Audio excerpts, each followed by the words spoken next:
t'ai pas envoyé les tests. Tu sais, des fois, quand tu n'as pas fait les tests comme ça, il faut savoir que des fois, moi-même, je ne sais pas encore si j'ai réfléchi. Il y a des fois, j'arrive ici comme ça, c'est quand je suis là. Ok, Luc chapitre 19. Alors, nous sommes en train de parler depuis un moment donné de la présence de Dieu. Frère Stéphane, je suis content de te voir ce matin, que Dieu te bénisse. Elle ne connaît pas. Ok. Tu m'as entendu parler de la présence de Dieu. Nous avons dit que la première chose que Dieu a donnée à l'homme, c'est sa présence. Il n'a pas d'abord donné le mariage, il n'a pas d'abord donné le travail, il n'a pas d'abord donné le travail, mais il a donné d'abord sa présence. Parce qu'à la fin, pourquoi c'est important de chercher d'abord la présence de Dieu et de ne pas se focaliser sur certaines choses. Parce qu'à la fin, la femme que tu vas épouser sur la terre, aussi là-bas, il n'y a pas de mariage depuis. Amen, papa. Il n'y a pas de mariage. Il dit que tu vas partir de chez nous. Tu ne vois pas, non? Oui. Aussi là-bas, il n'y a pas de mariage. Donc, ton mari, là, il vit sur la terre, là. C'est fini, c'est sur la terre, c'est fini. Donc, oui, le travail auprès duquel nous courons sur la terre. Je vous dis ça, on parle de l'importance de ces choses, mais je dis ça d'entrée de jeu pour vous dire que ce n'est pas sur ça qu'on doit se focaliser. Ce qu'on aura dans l'éternité, c'est la présence de Dieu. C'est la gloire de Dieu. Et on a lu ce pasteur récemment qui disait que dans l'éternité, c'est sa gloire qui va éclairer la vie. Ce ne sera pas la lumière du soleil ni de la lune. Donc, on a parlé de ça depuis le premier jour jusqu'à présent. Alors, on a parlé des obstacles à la présence de Dieu. Il y a beaucoup de choses que Dieu veut faire pour vous empêcher de chercher le Seigneur. Et nous avons dit que la présence de Dieu vient avec beaucoup de choses. La présence de Dieu vient avec la puissance. Quand tu as la présence de Dieu et la puissance de Dieu vient, il faut la rechercher également, la puissance de Dieu. Et le Seigneur nous a demandé de rechercher la puissance cette année, n'est-ce pas? De rechercher la puissance. Pendant que nous recherchons sa présence activement, sa puissance va venir sur nous. Nous avons parlé de la présence, de la puissance, n'est-ce pas? La puissance spirituelle qu'il nous donne. Cette puissance vient, n'est-ce pas, avec les dons spirituels. Le fait de guérir les malades, de guérir les miracles, et voilà, guérir toute forme de maladie. Et nous avons parlé de la puissance de Dieu vient, et également, Dieu nous donne la puissance financière. Et nous avons dit que la puissance financière est très importante en cette heure de la vie. Nous avons besoin d'être puissants financièrement. Mais quand il dit que ton Dieu t'ordonne d'être puissant, ce n'est pas seulement puissant dans la prière et dans le jeûne. Non. Ça, c'est très important, c'est le début. Mais l'église, regarde, si on n'a pas l'argent pour riche, est-ce qu'on va acheter le pupitre? Si on n'a pas l'argent, les chaises, la décoration et toutes ces choses. Hein? Oui, en ce moment, on va acheter un terrain. Hein? Tu comprends un peu, non? On va acheter un terrain, on va construire. Oui, on a déjà engagé la personne qui va faire le plan de la construction. Et tout, et tout. Donc, mais si on n'a pas l'argent, on n'a pas l'argent. Donc, je vois quelqu'un qui sera puissant financièrement. Amen. Comme tu es puissant financièrement, tu vois seul, tu peux signer un chèque de 30 millions. Amen. Toi seul, tu peux signer un chèque de 5 millions. Amen. Toi seul, tu peux signer un chèque d'1 million. Amen. Toi seul. Est-ce que tu comprends? Toi seul, tu peux prendre en déplacement les voyages du pasteur. Amen. Et de sa femme. Amen. Les voyages qui partent du péché. Oui. Si quand je parle comme ça là, si c'est la disposition de ton cœur, il va te donner l'argent pour le faire. Amen. Hein? Les dispositions de ton cœur. Oui. Vous aurez construit de grandes maisons pour les hommes de Dieu. Amen. La petite fille, là, elle a des projets techniques. Elle veut construire des bâtiments. Des camps de retraite.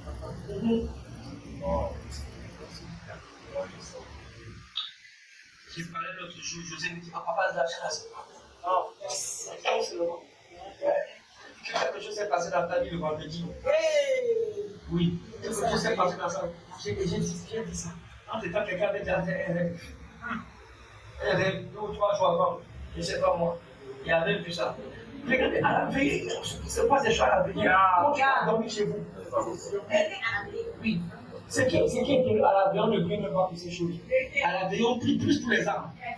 On prie pour que Dieu sauve les âmes. On prie pour que Dieu nous donne de posséder le quartier. Parce que c'est ça qui nous a appelé de nous cet ordre. On prie plus pour ces choses. Pour que ceux qui sont dans les prisons sortent, ceux qui sont addicts de l'alcool, addicts au sexe, addicts à tout ça. On prie plus à la veille. Parce qu'on a prié pendant au moins 4 heures, 5 heures, tout ça.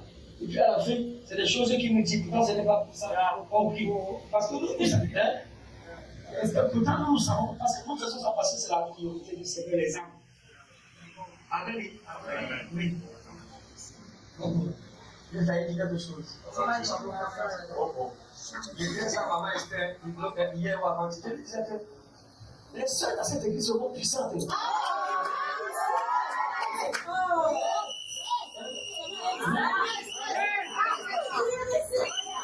À la veille, c'est bon, ça suffit tout seulement. À la veille, parce que les sœurs vont le donner. C'est non-stop, frère.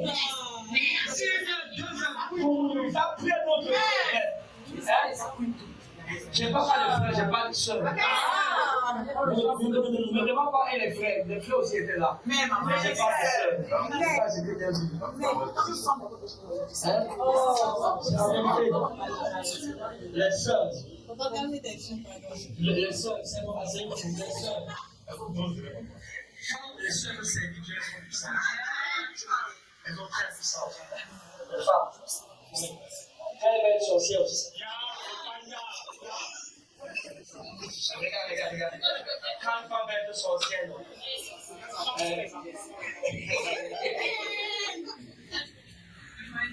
je vois les frères puissants dans la vie.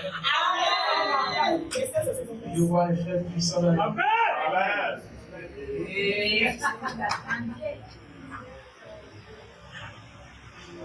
Luc chapitre 19. Je vais prêcher par longtemps et puis on n'a pas la fin. Stop. Vas-y. Commence au verset 1. Luc chapitre 19, verset 1, je lis dans le nom de Jésus. Jésus étant entré dans Jéricho, traversait la ville. Et voici un homme riche appelé Zachée, chef des publicains, cherchait à voir qui était Jésus. Mais il ne pouvait y parvenir à cause de la foule, car il était petit de taille. Il courut en avant et monta sous un sycomore pour le voir parce qu'il devait passer par là. Lorsque Jésus fut arrivé à cet endroit, il leva les yeux et lui dit, Zachée, hâte-toi de descendre, car il faut que je demeure aujourd'hui dans ta maison. Zachée se hâta de descendre et le reçut avec joie. Voyant cela, tous murmuraient et disaient, il est allé loger chez un homme pécheur. Mais Zachée se tenant devant le Seigneur lui dit, voici Seigneur, je donne au pauvre la moitié de mes biens. Et si j'ai fait tort de quelque chose à quelqu'un, je lui rends le quadruple. Jésus lui dit, le salut est entré aujourd'hui dans ta maison, parce que celui-ci est aussi fils d'Abraham. Car le Fils de l'homme est venu chercher et sauver ce qui était perdu. Amen. Ok, merci que Dieu te bénisse. Tu vas me servir de ce texte, n'est-ce pas, ce matin, pour parler de la présence de Dieu, de l'importance de la présence de Dieu, de l'importance de le chercher. Et voilà, pour ceux qui ont déjà étudié ce texte, on a même déjà fait une étude dessus dans le passé. Ok, donc celui dont on va se servir ce matin, c'est donc qu'on appelle Zachée. Zachée. Donc Zachée était, la Bible dit, je n'ai pas envie de poser la question qui était et tout. C'est pas une étude biblique, donc je vais simplement continuer comme ça. Alors que je serai en train d'enseigner, je vais prêcher, je vais proclamer également les paroles sur la vie. Amen. Je vais proclamer les paroles, je crois que c'est sensible à ça. Oui. Donc Zachée, n'est-ce pas, nous avons vu dans le texte là, c'était un chef des publicains. Les publicains sont un peu comme ceux-là qu'on appelle on parle des publicains ou des péagers. Les publicains sont un peu comme les, comment, voilà, les douaniers en quelque sorte, ceux qui s'occupent des impôts et tout. Et ils ont une réputation, n'est-ce pas, d'être des escrocs. Ils ont une réputation, leur richesse, n'est-ce pas, a une réputation qui n'est pas bonne. Est-ce que tu comprends? Oui. Je connais un frère comme ça qui travaille un peu qui travaille dans ce domaine. Tu sais même que je suis là dans ce domaine. Il me disait que Et c'est frère, il prie vraiment, il me disait, frère, vraiment, je prie que Dieu me donne un autre boulot parce que vraiment le travail c'est. Donc il a assez humble. Quelqu'un va rester là-bas, marcher dans l'intégrité, et Dieu va le lever en ce niveau-là. Et la vérité, c'est que la réputation, tous ceux qui travaillent dans le domaine des impôts, tous ceux qui travaillent, les douaniers et tout, ils ont cette réputation d'escrocs. Et c'est comme ça que était Zaché. Est-ce qu'on est ensemble? C'est comme ça qu'était Zaché. Donc, si tu veux, c'était aussi une autorité. Il avait de l'influence. Je veux que tu notes cette idée pour moi là, c'est très important pour la suite. Il avait une autorité. Tu sais, quand tu as l'argent te donne une certaine autorité. Oui ou pas lui? Oui. Quand on était assis quelque part, n'est-ce pas? Et on prenait un petit peu à l'ouest, il nous parlait de ça. Il me disait que quand tu as l'argent, il est dans le corps. Il dit que quand tu as l'argent, ça te donne l'influence. Tu sais très mal. Est-ce que tu comprends? Oui. Donc, c'est quand on appelle ça. Donc ça va t'aider à comprendre quelque chose dans la suite. Il avait une autorité. Il était influent. Influent. Donc, si tu veux, il avait de l'argent. Il avait ce que tout le monde considère comme, on pourrait dire qu'il a réussi. Nous, papy.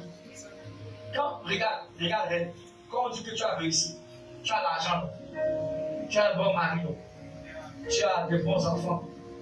Ami, tu as construit, tu as voiture. Voilà nos critères de réussite.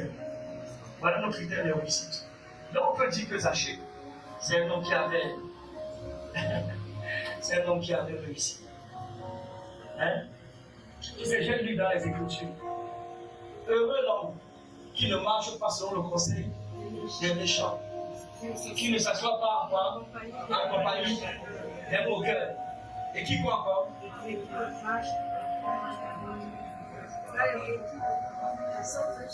Qui se met pas sur le chemin des pécheurs.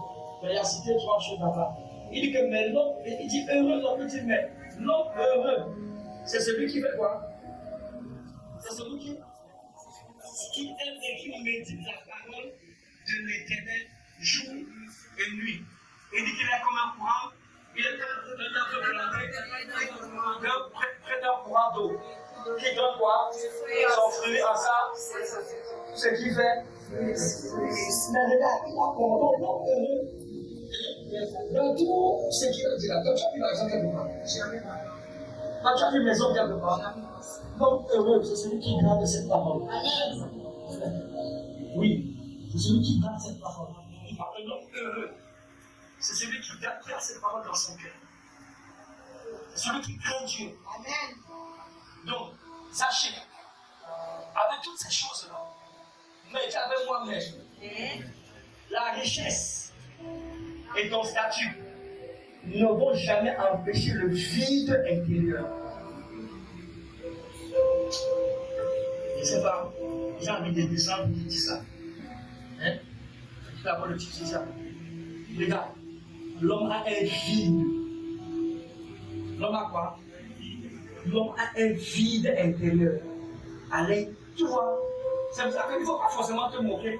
Toutes les religions, là, que ce soit catholique, protestant, hein, et quoi encore, et pentecôtiste, témoin de Jéhovah, Bouddha, Brahmanisme, Krishna, et tout ça là, au fond, c'est Dieu qui cherche.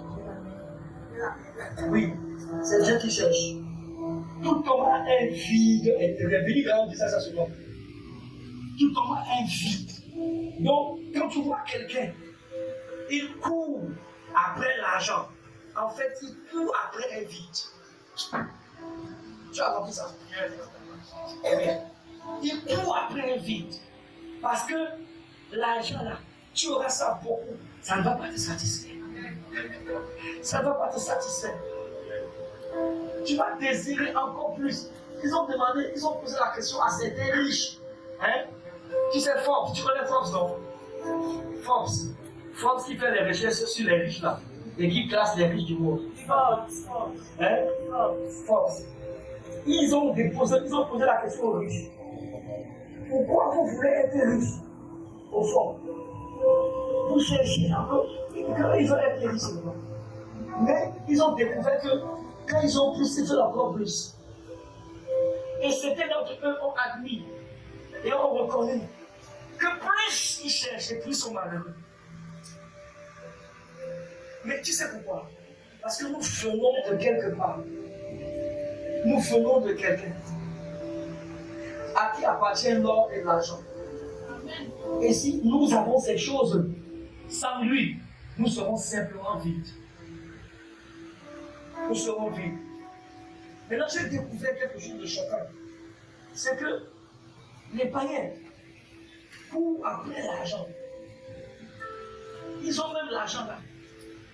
Les chrétiens viennent après dans l'église.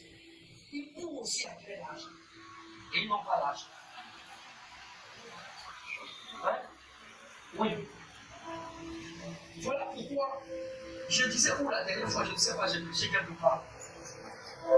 L'évangile n'a rien à voir avec les gens. Jamais. L'évangile n'aura jamais rien à voir avec le mariage. Jamais. Jésus est venu mourir pour nos péchés. Nous étions pécheurs. Tu comprends ça, ami? Nous étions pécheurs.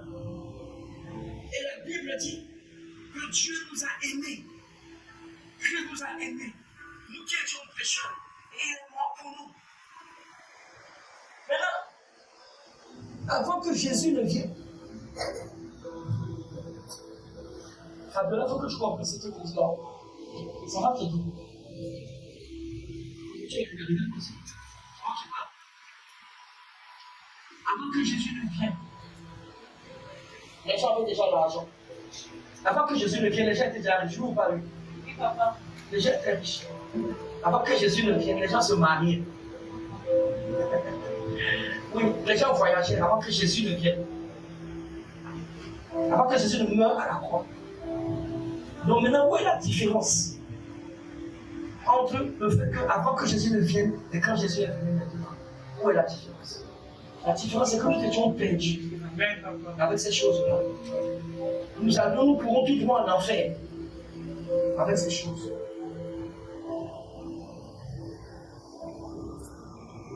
Une étude a été faite, ça. Je peux te dire l'étude là. Une étude a été faite. Moi, j'aime les études et les statistiques, ça aide. Et l'étude a montré, si tu prends 100 chrétiens dans le monde, ou dans une église, tu prends 100 chrétiens, hommes comme femmes, 95 d'entre eux, après un moment, rétrograde. 5% restent. Maintenant, quand tu étudies l'origine de la rétrograde, c'est parce qu'il attend le travail, ou elle attend le travail qui ne vient pas. Elle attend le mariage. Je sentais de parler à certains d'entre vous, vous ouvrez bien vos cœurs. Parce que certains d'entre vous, là, quand vous allez attendre certaines choses, vous ne verrez pas ces choses.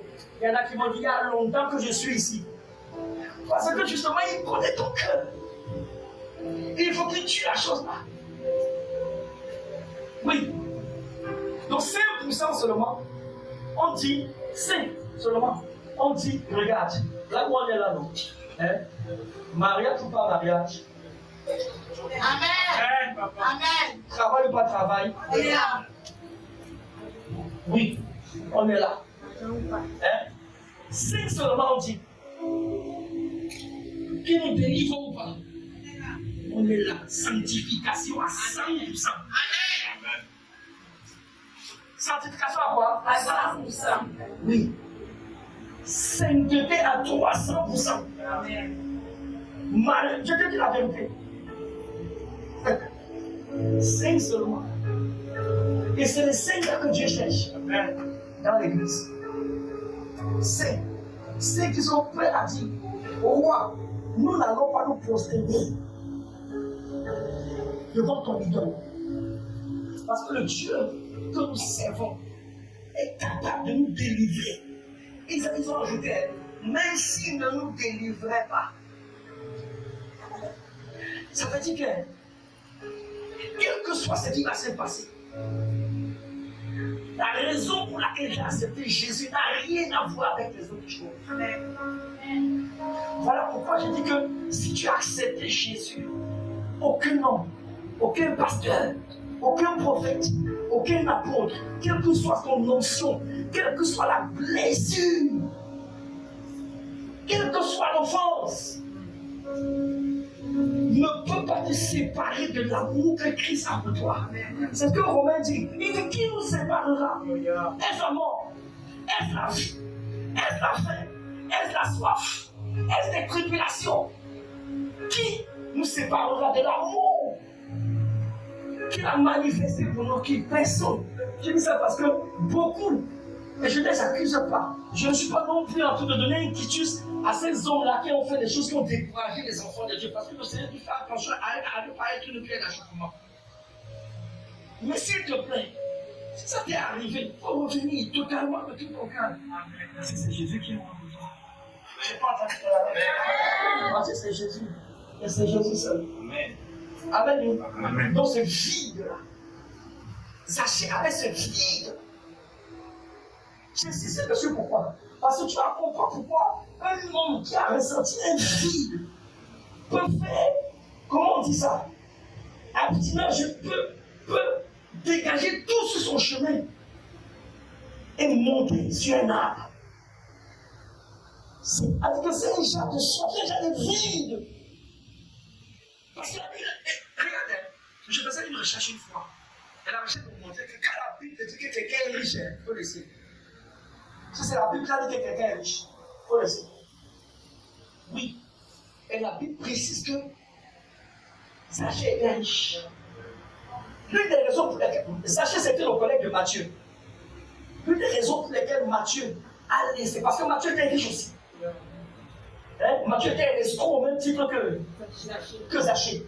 Et l'une des raisons pour lesquelles Matthieu a laissé, quand le Seigneur passait, il a demandé à Matthieu de le suivre. Ça a touché et Zachée. Zachée s'est dit, hey, le gars ça a plein d'argent pour moi.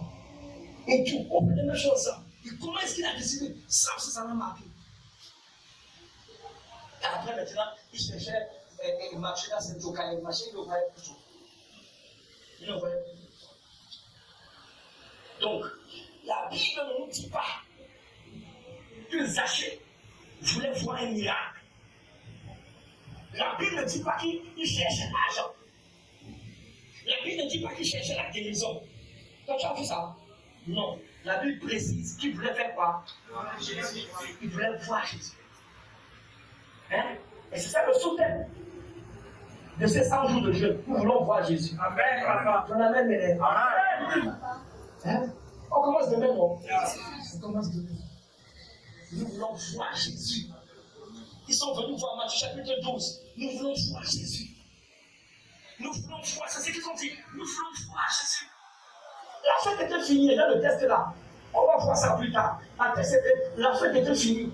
Tout le monde rentrait. Mais eux là, et c'était même des païens, c'était des Grecs. Si tu as étudié le test là, c'est eux qui sont revenus voir. Ils ont dit, André, nous voulons voir Jésus. Donc, quand tout est fini après, frère, qu'est-ce que toi tu fais? Qu'est-ce que tu fais? Souvent, c'est quand tout est fini. Le Seigneur se révèle à ceux-là qui restent. Je ne dis pas rester à l'église. Et même si c'est à l'église, je parle de rester dans la présence de Dieu. Oui.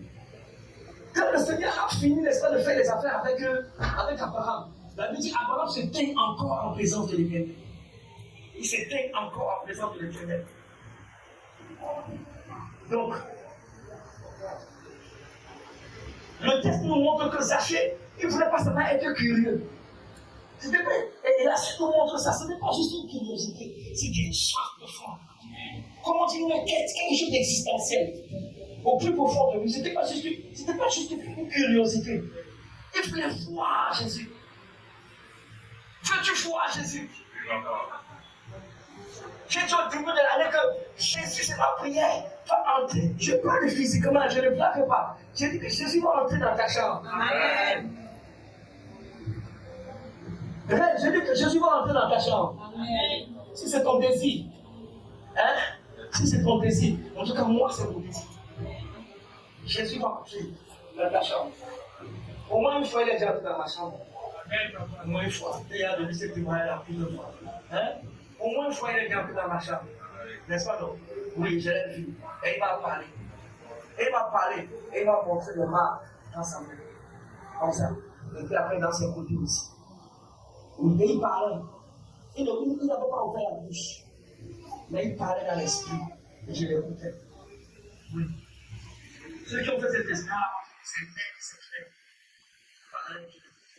Je parlais. Je m'écoutais. En 2003. Et je vais le voir.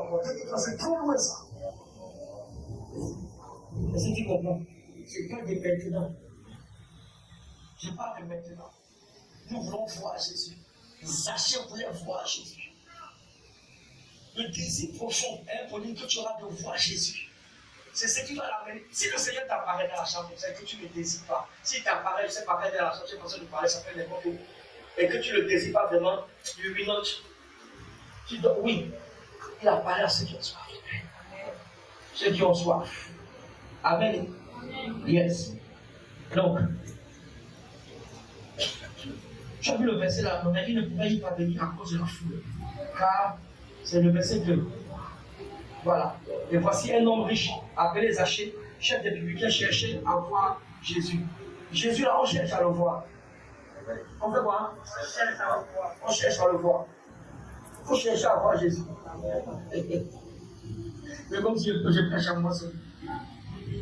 Oui. Donc maintenant, il ne faut pas te contenter de vouloir voir Jésus. Il faut faire quelque chose. Il faut agir. Il faut faire quoi? Il faut agir. Et c'est ce que Zachée a fait. Il a agi. Il s'est levé. Hein? Il est parti de l'avant. Se lever, c'est quoi? C'est ce que nous faisons depuis un moment. Nous prions, nous jeûnons à la chambre le matin, à midi le soir. Hein? Il ne faut pas se dire, ah, je veux le voir. Je veux le voir. Il faut désirer vraiment être rassasié de lui. Oui. C'est le son premier à la 90, non? Il dit que tu me rassasies de ta bonté. Tu me rassasies de toi. Souvent les matins, c'est mon cas. Tu me rassasies dès le matin. Tu me rassasies. Hein? Souvent le matin, il y en a qui sont rassasiés de quoi? Le sommeil. Donc ils sont rassasiés le matin de Shabbat. C'est grave ça. Il dit tu me rassasies de ta présence. Hein? Rassasie-moi de ta présence. C'est quand tu as fait le vrai déjà. C'est le thème du séminaire de cette semaine. C'est cette semaine. Rassasie-moi de ta présence. Rassasie-moi. Rassasie-moi. Rassasie-moi de ta présence. Dieu va te rassasier de sa présence. Rassasie-moi de ta présence. Rassasie-moi de ta présence. Tu lui as donné le thème là il y a 3 jours, puis là il a fait ça au plus. On va lui tirer un peu les oreilles, le gars là. C'est hier seulement. D'accord. Ok. Rassasie-moi. Dieu va te rassasier de sa présence. Il va te combler, il va te rassasier. Aide-moi là, s'il te plaît. Il va te rassasier de sa présence. Rassasie-moi. Dieu va te rassasier-moi. Quand il dit rassasie-moi. De ta présence. Rassasie-moi. Oui, c'est David qui a prié comme ça. C'est là David. J'ai pas inventé. Dieu va te rassasier de sa présence. Va te rassasier de sa présence. My God. Si Dieu te rassasie de sa présence, qu'est-ce que ton mari? Qu'est-ce que ta femme? Qu'est-ce que l'argent? Rassasie-moi de ta présence. Rassasie-moi. Rassasie-moi, on va en parler. Oui. Si tu commences à être acte volontaire, donc c'est dans ton cœur, et dans toi, et dans ton cœur. Un acte volontaire, une détermination à le faire. Je vais dire à l'autre, si vous me cherchez de tout votre cœur, si vous me cherchez de tout votre cœur, vous me cherchez, tu commences à être acte volontaire, une détermination. Un acte volontaire, une détermination. Oh, voilà, Zachée était déterminé. Je parlais de ça pour quelqu'un tout à l'heure. Zachée était la Bible dit, Nathalie, qu'il était de courte taille. Depuis qu'il était de courte taille. C'était un homme court, mais il était déterminé. Déterminé. Hein? Oui. Il y a un ministère de faire comme ça, dans le ministère est déterminé. N'est-ce pas? C'est là le ministère est déterminé. Le monsieur l'appelait le monsieur spirituel appelait ça. J'aime ce mot-là, j'aime ça. Le ministère est déterminé. Déterminé. Yes. Frère, tu veux être déterminé. Ton amène me lève. Tu veux être déterminé. Tu dis non, non, c'est non. J'aime Daniel, il était déterminé. Je veux me souiller avec des mecs qui sont sur la table. Tu crois? Je ne vais pas me souiller. Non, déterminé. Mon corps est la maison de Dieu. Mon corps est le temple du Saint-Esprit. Déterminé à attendre le mariage avant de faire les affaires que les gens font dans le mariage. Je dis pour. Amen, papa. Amen. C'est bien toi, ma fille. Yes, papa. C'est pas bien, papa. Si les gens n'aiment pas entendre ça, on ne l'aime pas, je vais te sentir. Il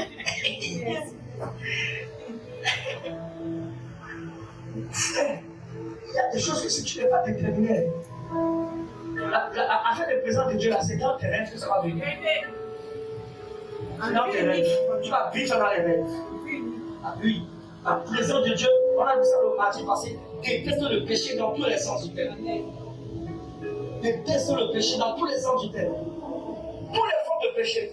Jalousie, hypocrisie, orgueil. Mais spécifiquement le péché du sexe. Spécifiquement ce péché-là. Je te dis la vérité, ça tue la présence de Dieu. Ça tue toute forme de péché. Mais spécialement ça là. Oui. Fornication, masturbation. Oh ouais, non. Et c'est pourquoi je dis le mardi passé que quand tu as péché, lève-toi en même temps. Lève-toi en même temps.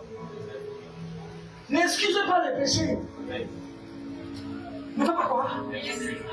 N'excuse pas. Quand tu excuses le péché, je te dis la vérité, le diable te tient quelque part. Il y en a qui disent que tu sais, c'est à cause de ceci que ceci est arrivé. Tu joues. Je n'ai pas de quoi nourrir mes enfants. Je n'ai pas de quoi acheter, payer mon loyer. C'est pour ça que j'ai accepté, n'est-ce pas, de me coucher sur le canapé du directeur. Ça, c'est une excuse. Il y a des gens qui sont prêts à ce qu'on renvoie les enfants de l'école. Il y a des gens qui sont prêts à vivre dans la vie. Et elle dit non au directeur. Mais il savait qu'il y a un Dieu. Oh my God. Daniel dit, il est capable de le faire. Déterminé. Il n'était pas désaché. Il était déterminé. La preuve, est-ce que dans le temps, même si je veux me comment ça, devancer ça, est-ce que chemin faisant, il n'a pas pris toute la richesse qu'il n'a pas tout, mais il n'a pas pris une partie de sa richesse qu'il avait volée pour donner? Hein? Bon, je ne lis pas la Bible, mais c'est de ma faute. J'ai dit que. On est ensemble. Tu sais, il y a beaucoup de gens qui disent que oui, je veux, mais ils ne sont pas déterminés. Ils ne sont pas, il faut être déterminés. Sachez, tu vas voir déterminés. Dieu assassine ceux qui sont déterminés. Yes. Déterminés. Oh yes. Le verset 4 nous dit quoi? Il courut en avant, à l'acte 10. Il courut en avant. J'avais moi, il courut en avant. Il courut en avant. L'apôtre Paul dit, je fais ces choses, je regarde en avant. Frère, j'ai envie de dire à un frère, j'ai envie de dire à une soeur, arrête de te culpabiliser, le passé est passé. Le passé est quoi? Passé. Tu es la seule personne qui te souvient de tes péchés. Tu as oublié ça depuis. Il t'a pardonné depuis. Parce que des fois, il y a des gens comme ça. Et des fois, et c'est l'esprit de la culpabilité. Je les accuse pas. C'est le diable qui fait ça. Il dit, regarde ce que tu fais. Regarde ce que tu as fait. On s'en fout. Hein? Mais si c'est rien que tu as fait, ça relève-toi, s'il te plaît. Je t'en supplie par les compassions de Christ. Relève-toi seulement. Je t'en supplie. Relève-toi. Hein? Et cours en avant. Il courit en avant. On parle de Zachée, il courit en avant. Ça veut dire qu'il n'a pas regardé derrière. Oui. Il n'a pas regardé ce que les gens pouvaient dire. Il courit en avant. Il courait. Regarde l'homme riche. En train de courir l'homme riche. Ça veut dire que l'humiliation. Peu importe ce que les gens vont dire. Il court. Et les gens le regardaient. Frère, quand tu décides de chercher Dieu, tu ne regardes plus les autres. Tu ne regardes. Il courit en avant. Tu imagines un peu. Lève-toi. J'ai dit lève-toi. Tu imagines un peu? Non, je ne parle pas de toi, je parle à ceux qui me font les yeux bleus. Voilà. Ils ont compris. Tu imagines un peu un homme riche. Un homme riche dans ce pays. Un homme riche dans ce pays. Et il est là, il court devant tout le monde. Si Dieu ne voit pas ce genre de détermination, il faut oublier. Ça veut dire qu'il était prêt à sacrifier son image pour l'image de Jésus sur lui et en lui. Bon, ce que je viens de dire, j'aimerais que tu aies sa femme parfaite dans ton cœur et dans ton cœur. Il était prêt à sacrifier son image. Si tu n'es pas prêt, allez, à sacrifier ton image, sacrifier la personne que tu es pour Jésus, oublie le reste. Oublie le reste. Je vais te dire, allez, le passé est passé. Tu comprends non? Le passé est passé maintenant. Si tu peux courir en avant, cours en avant. Quand je parlais, j'ai regardé la table diversion, il m'a demandé, je te dis ça. Si tu peux faire l'effort, cours en avant. Cours en avant.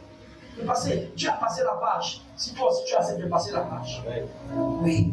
Mais maintenant, cours en avant. J'aime l'apôtre Paul. L'apôtre Paul, à un moment donné de sa vie, tu vois, il regrettait parce qu'il a beaucoup, et comment tu appelles ça? Persécuter les enfants de Dieu. À aucun, c'est même la Bible dit. Il les mettait en prison. Il les battait. Il faisait des choses. Hein? Tu faisais ça, c'est ça, non? Oui. Mais après, maintenant, il dit non, le passé est passé. Je cours en avant. Avec Dieu, on regarde devant. Hein? Tu ne peux pas rencontrer le Seigneur sans perdre quelque chose. Ah! Impossible. Tu ne peux pas rencontrer Dieu sans perdre quelque chose. Tu ne peux pas rencontrer Dieu sans perdre Isaac. Je ne sais pas qu'est-ce que c'est ton Isaac. Tu ne peux pas rencontrer Dieu sans perdre ta cruche au puits et entrer dans la ville. Toi qui es connu comme une grande femme dans la ville et tout ça, machin qui sort. Non, non, tu ne peux pas rencontrer Jésus sans ça. Tu laisses ta cruche et tu entres dans la ville. Et tu deviens un évangéliste pour lui. Et tu deviens même faire une fois, j'ai rencontré quelqu'un. C'est un bien qui se brille. C'est un bien. Tu sais, il faut que je sens que je vais ma fille, c'est trop fort, c'est pour ça que vous êtes calme. Tu ne peux pas. Tu vas perdre quelque chose. Oui, certains s'ils ne perdent pas, peut-être, je ne sais pas, comment tu appelles, flemme, le code. La gloire. Hein? La gloire, pas la flamme, la gloire. Hein? Oui, la notoriété, le respect. Les autres. Oui, l'honneur des autres. Oui. Et d'autres, des fois, c'est de ta famille. Oui. On m'a essayé de dire tout le temps. Si elle devait regarder à ses amis et le milieu où elle était, je ne serais pas là où elle est aujourd'hui. Ah non, je te dis la vérité. Je te dis la vérité. Nous autres là, c'est là au Canada aujourd'hui. Ce pays où tout le monde veut partir. On serait là-bas, frère. On serait là-bas. Mais je l'ai dit plusieurs fois. Il faut venir. Tu sais, frère, c'est juste un pays dans la comment passer à passer, je sais pas si autre chose. Il y a des gens. Et la semaine de Dieu, quand maman est venue, elle a dit, quand vous étiez dans le Cameroun, c'est le ciel. C'est le paradis. Mais est-ce que ça là, j'ai noté, je n'ai pas noté ça dans mon cœur, mais j'ai noté dans ma tête et dans mon cœur. Oui. Mais ils ont foutu l'église. Avec l'histoire d'aller dans certains pays. Ils ont foutu l'église de Jésus. Ils ont foutu l'église. Avec cette histoire-là. Et tu es là, tu ne sais pas. Peut-être Dieu veut que tu ailles en Angleterre, que tu es en Chine, que tu es au Japon, que tu es au Canada, que tu es en Suisse, que tu es au Gabon. Peut-être Dieu veut que tu parles pour 50, 60 pays du monde. Tu es là, tu es focalisé quelque part. À cause de la façon de voir. Parce que tu as une amie qui a pris aussi, n'est-ce pas, l'avion, elle est partie.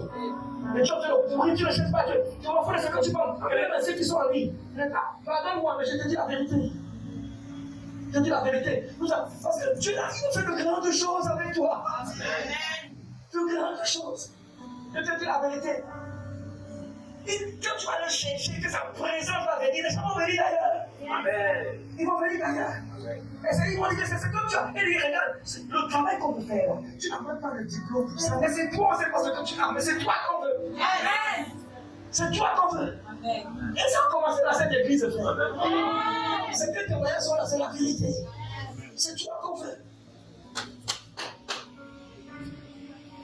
Mais c'est pas pris leur argent. Tu vas les déposer ailleurs 3 millions.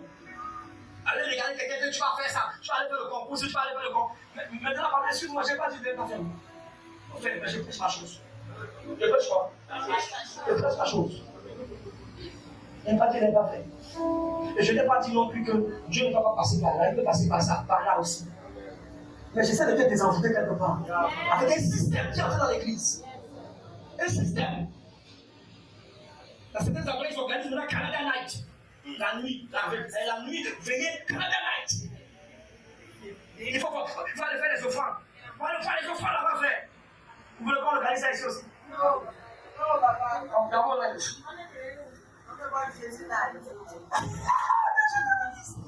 C'est mon programme de Jésus Night. Je vous dis ce que quelque part. Jesus Night. My God. Jesus Night. Il faut te apprendre quelque chose. Oui, c'est que c'est pas orgueil. J'ai rencontré quelqu'un déjà, quelqu'un ça m'a rempli d'orgueil. Tu parles à la personne ne laisse pas parler, tu as haï la zette. Et je lui ai posé la question, je lui ai dit que bon, finalement, c'est qui est le pasteur à la faire? Et je lui ai dit que quand tu parles beaucoup, tu ne fais qu'apprendre que ce que tu connais.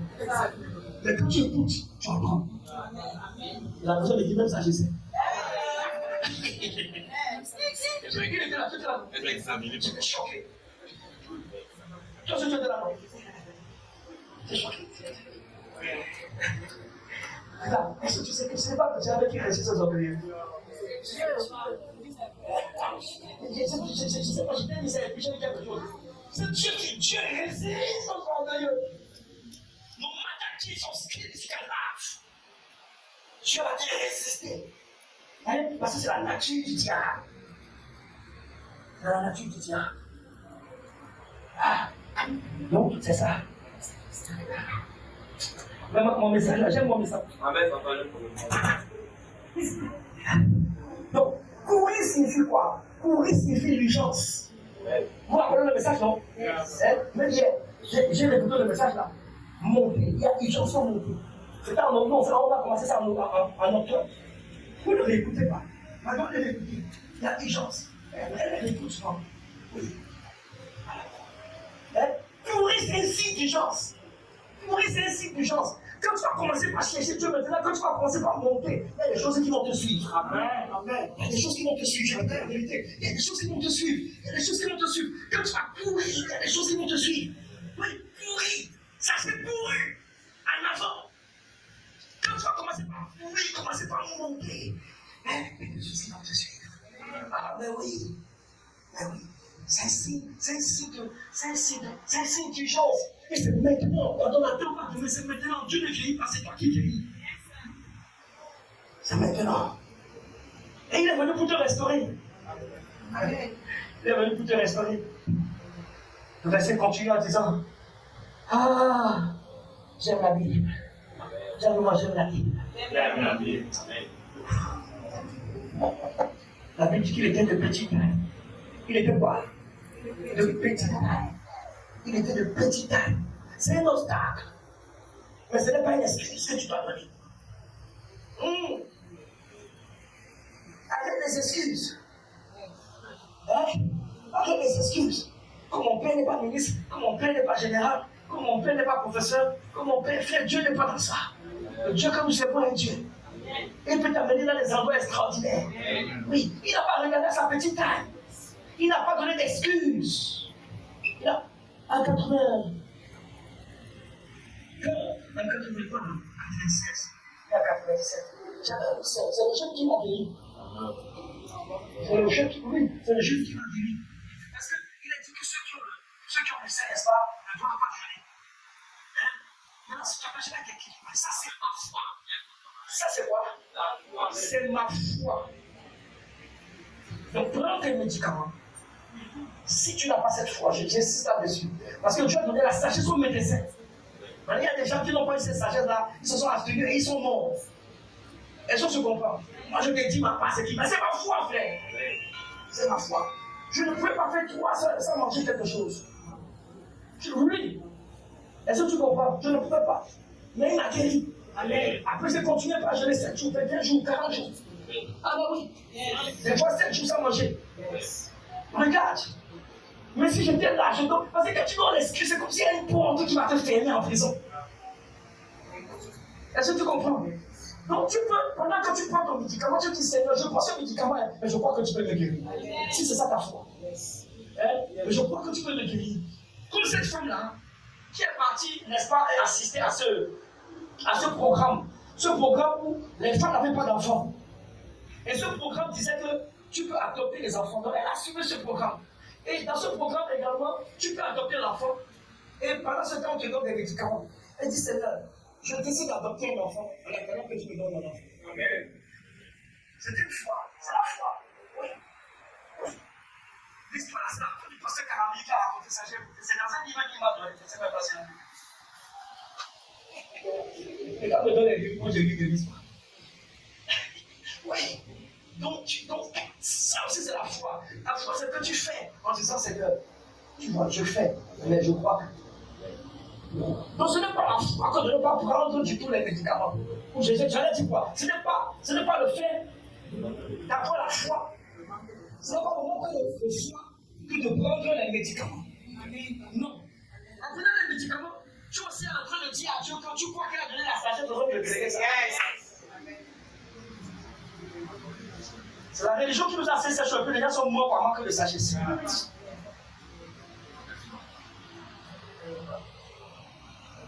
Un jour, l'un des pères que je suis dans la foi, il était malade.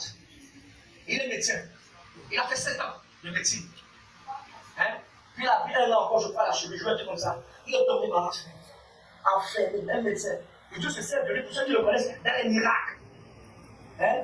Dans les miracles, dans le monde. Pas de Michel, il est tombé malade. Ça va venir 2 fois. Je crois qu'il a prié déjà 2 fois. Il a dit que je ne prends pas les médicaments. Je vais rester dans la chambre ici, je sais. Il a prié.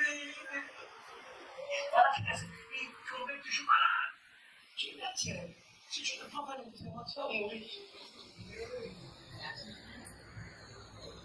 C'est un médecin, il prie pour les miracles, et tout. Est-ce que tu comprends ça?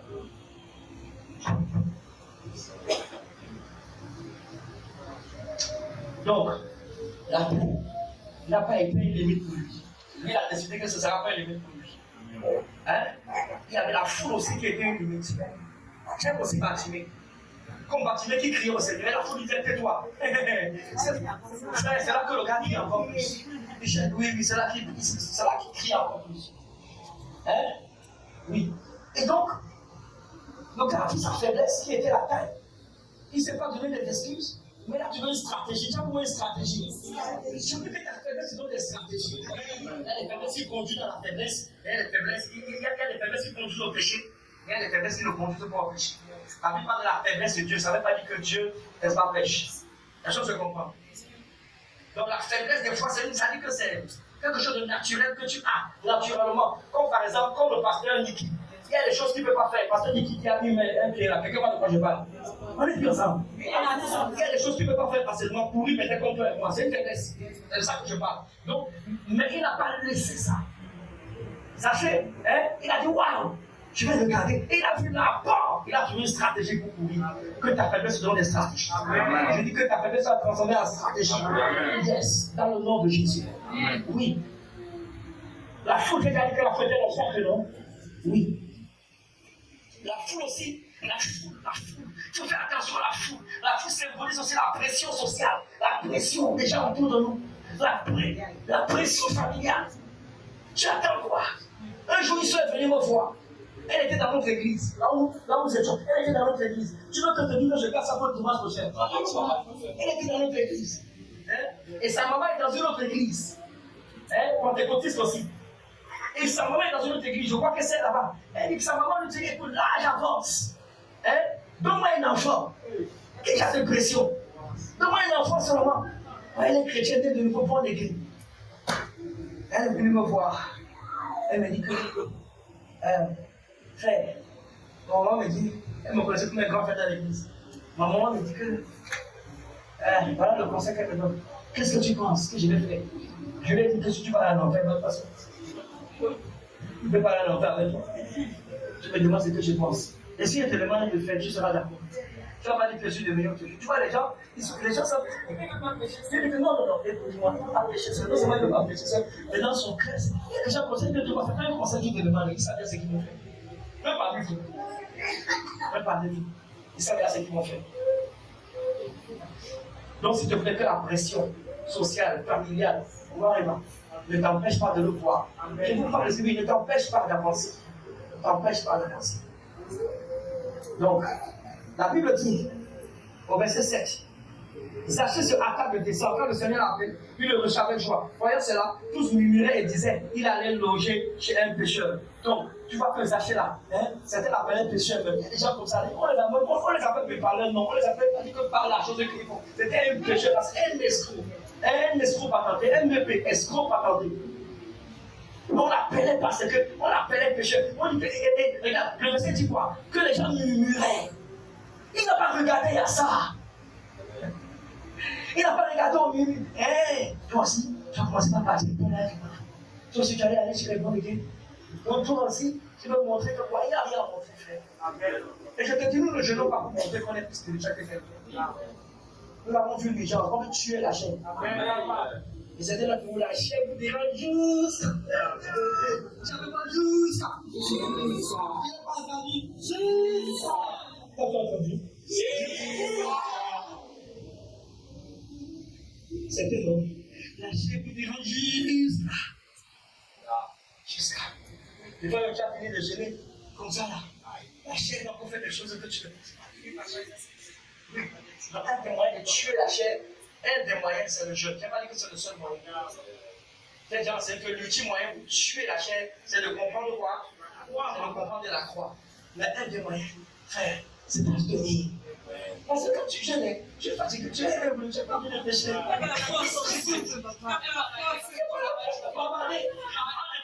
Celui qui parle beaucoup fait quoi? Il ne manque pas de péché. Donc quand tu es fatigué, allez, si moi c'est moi qui dis merci que je te bénisse. Tu ne parles pas de la paix, bien. Tu vois non? Ça tue ta chair. D'une certaine manière, et ton esprit s'élève. Et ton esprit s'élève. Ton esprit s'élève. Ton esprit s'élève. Amen. Ton esprit s'élève. Ah, je suis en train de finir. Écoute ce qu'on nous dit. Alors j'aime ce passage, j'aime ce passage. On nous dit, lorsque Jésus fut arrivé à cet endroit, waouh, il leva les yeux. Jésus a levé ses yeux vers moi. Jésus va, on dit que Jésus s'est arrêté. Jésus va s'arrêter. Je dis que Jésus va s'arrêter. Il va lever les yeux vers toi. Et il va te regarder. Il va t'appeler pas ton nom. Il va t'appeler pas ton nom. Il va dire Sidoine. Il va dire Sidoine. Sidoine, descends. Sidoine, donne-moi ton nom. Toi. Toi là-bas. À côté de lui. Alice. Oui. Chantal. Il va dire Chantal, descends. Descends. Chantal, descends. Il va dire descends. Si tu comprends. Oui, que tes yeux soient fixés sur Jésus. Que tes yeux soient fixés sur Jésus. Et il va dire descends. On dit qu'il a levé. On dit qu'il a fixé. Puis le testament à la maison, tu vas voir. Et il a regardé. Écoute-moi, à un moment donné, non. Quand Jésus voit que quelqu'un, son attention est portée sur lui, non. Jésus ne regarde plus personne. Jésus ne regarde plus personne. C'est comme si tu deviens l'objet d'attention de l'amour de Jésus. Tu deviens le point focal. Tu deviens la passion de Jésus. Parce que Jésus ne veut pas la passion. C'est comme si tu es moi seul. Parce que Jésus est devenu ta passion. Et toi, tu le dis aussi ta passion. Et ce n'est pas fini, ta passion n'est pas finie. Jésus est venu habiter chez lui. Oh, acclame pour Jésus. Jésus. Et tu vas dire, Jésus est intelligent. Jésus savait depuis longtemps, parce qu'il connaît toutes choses. Il savait que Zachée voulait le voir. Il voulait voir sa persévérance. Il voulait voir sa persévérance. Et si tu dis que Jésus partait en mission quelque part, mais à cause d'un homme, il a retardé sa mission. À cause de toi. À cause de toi. À cause de toi. Tu regardes je suis pas en train de te parler parce que je vais t'agrandir, je vais t'émotionner. Je dis, à cause de toi, Jésus va s'arrêter. Jésus partait, la Bible dit qu'il traversait Jéricho. C'est pas ça? C'est ce que le verset dit. Il partait dans la ville, mais il traversait la ville. Jésus traversait. Jésus partait en mission quelque part. Jésus était en mission, frère. Jésus était en mission. Mais un homme a arrêté Jésus.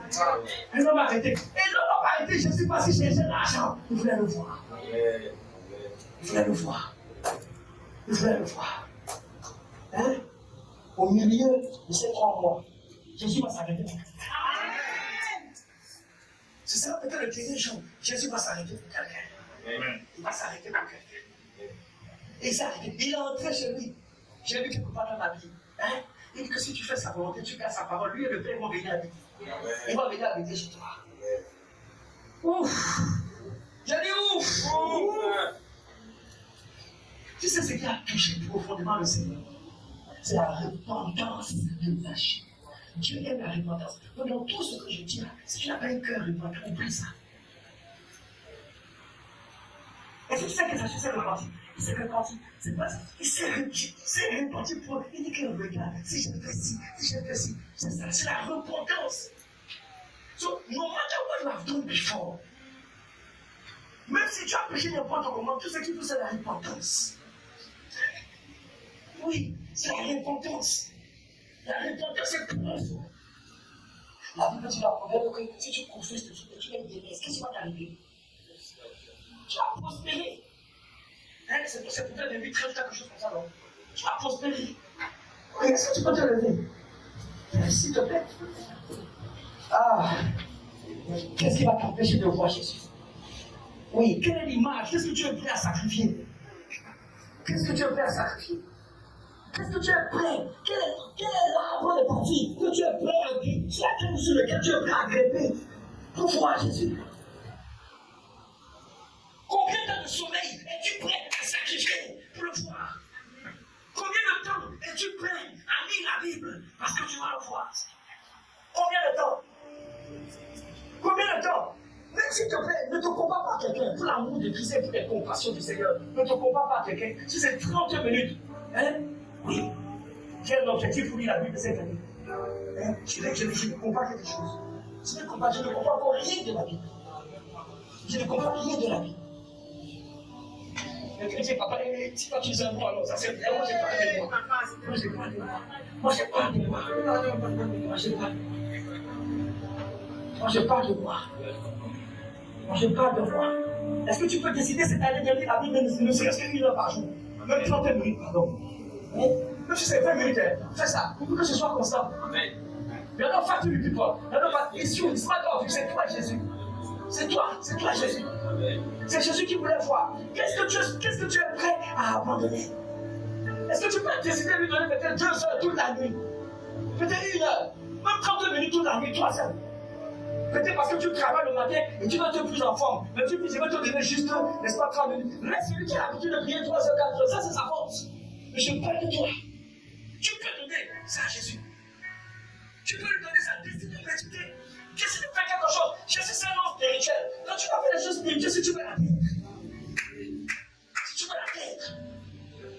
Mais il faut laisser décider la foi un jour. Pendant quelques jours, j'avais laissé la nourriture. Elle m'a posé la question, comment tu fais pour laisser la nourriture? Pendant un certain nombre de jours, 1, 2, 3 jours, 4 jours, 7 jours, 6 jours, sans manger. Je lui dis que si tu as tellement soif des choses de Dieu, tu n'auras plus soif des choses de la terre.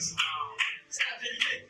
Si je te dis ça, et que tu n'as pas expérimenté ça vraiment, tu ne pourras pas comprendre. Tu vas comprendre avec ta tête, mais pas avec ton cœur. C'est ça la vérité. Mais il t'a soif de lui dans ton cœur. Il t'a soif de lui dans ton cœur. Que ça le savoir, il t'a faim de lui. Je venais de l'eau. Je prenais de l'eau. Et quand on fait des choses un peu sucrées pour me donner de la force. Mais je ne pas de la nourriture qui était passée au feu. Je ne faisais pas ça exprès. Et ma maman m'a dit, ah, toi, quand tu décidais. Mais j'ai réalisé que c'est une soif, c'est une faim dans le cœur, dans l'esprit de l'homme, qui fait en sorte que la faim des choses de la terre, c'est ne lui dit rien. La faim de la nourriture, ne lui dit rien. C'est la vérité. Et je prie que tu expérimentes ça. Amen, papa. Que tu expérimentes ça. Si tu peux le faire pendant 3 jours, fais-le. Et même ce que nous allons faire là, on mange un repas par jour. On mange un repas par jour. Non, pas parce que c'est 5 jours que tu vas te dire que non, ce n'est pas vrai. Donc je prêche comme ça pour que tu aies cette soif. Je ne peux pas te forcer à avoir cette soif. Je ne peux pas te forcer à avoir cette faim. Je prêche comme ça pour que tu aies ça. Et tout cela a surpris. Tes yeux spirituels vont s'ouvrir. Amen. Avant que cette chose arrive, il va te parler, il va te montrer ça. Amen, papa. Oui. En vérité. Après son jeûne, regarde, l'enfant de la fille de la sœur était malade toute la semaine. On ne savait pas.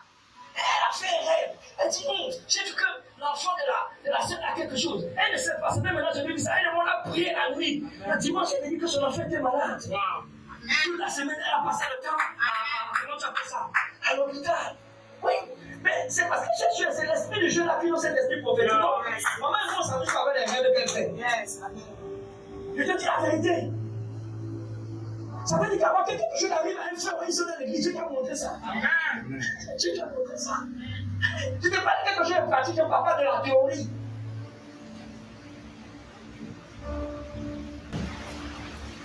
Esprit de Dieu,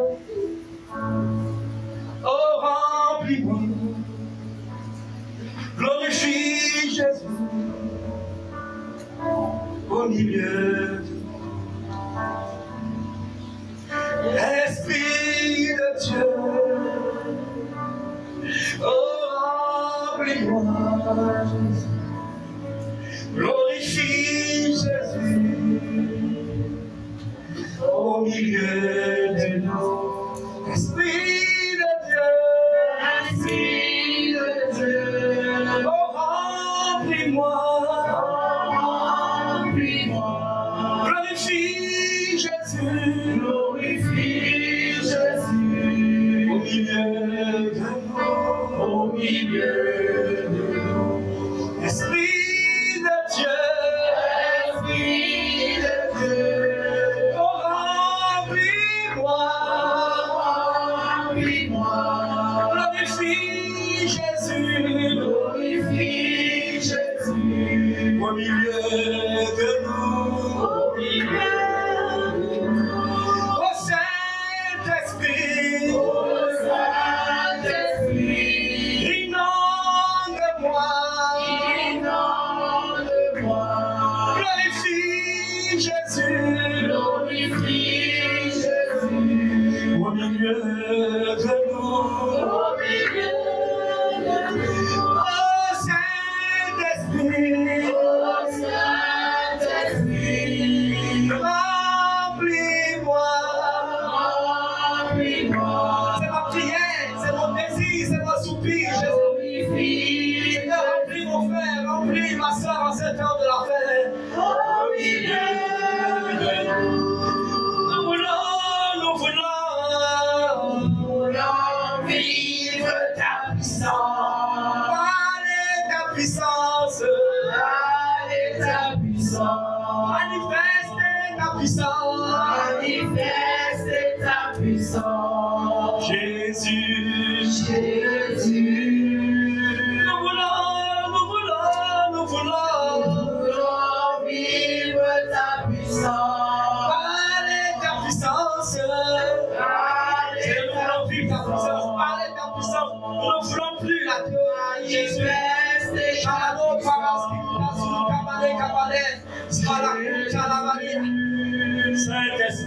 Saint-Esprit, viens. Saint-Esprit, viens déposer. Viens déposer sur nous le manteau de ta gloire. Lève ta voix, dis Saint-Esprit, lève ta voix et prie avec moi. Remplis-moi, Saint-Esprit, inonde-moi. Donne-moi la force pour ce temps de consécration. J'ai juste deux sujets. Je t'en supplie, Seigneur. Oui, Seigneur. Malakabale, Santakamane. Elle fera la route de ton courant de les amana. Elle fera en tétékebele. Ishantamale, Zalane. Ilo Shabatakabale.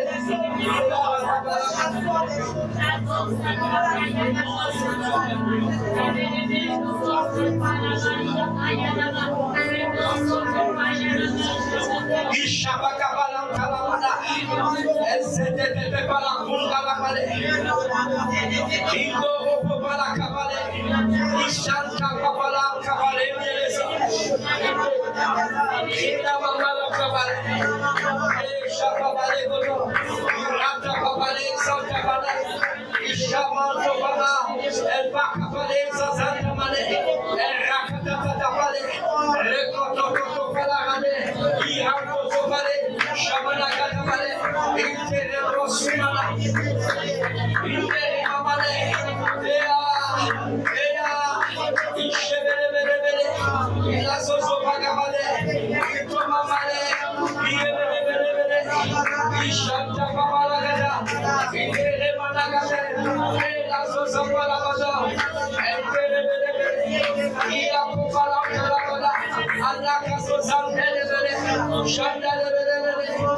Au nom de Jésus, nous prions.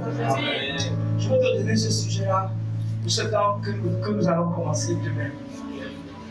Mais écoute-moi, je voudrais te dire, si tu es ici et que tu es malade, je prie que le Seigneur te guérisse. Amen. Mais si tu sens vraiment dans ton corps que tu ne peux pas le faire, ou que tu ne peux pas commencer, par exemple, il y a ici qui sont en train de prendre les médicaments en ce moment, je sais ça. Si tu sens que tu ne peux pas commencer par exemple, d'accord? Et que tu penses que tu dois te reposer un peu, je vais être pratique. Je vais être quoi? Pratique. Mon désir est que tu commences et que tu le fasses jusqu'à la fin.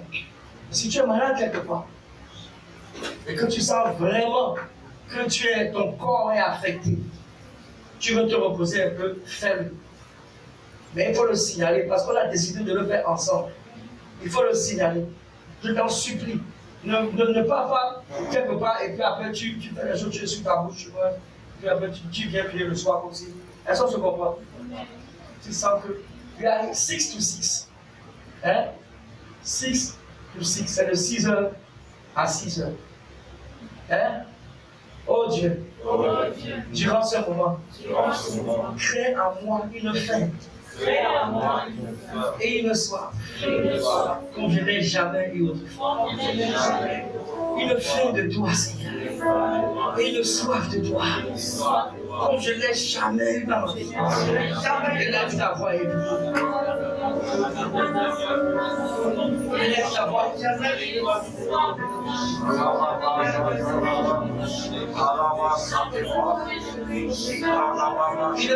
une soif. Une faim et une soif, Seigneur, de toi. Je n'ai jamais eu autrefois. Male kabada kabale telefona. Elesi toto kabala telefona. Male kabale. Alabata kabale kabale. Eshanda kamana kabale bodo. Ete tekelanda la mana. Une faim et une soif. Une faim et une soif de toi. Oh.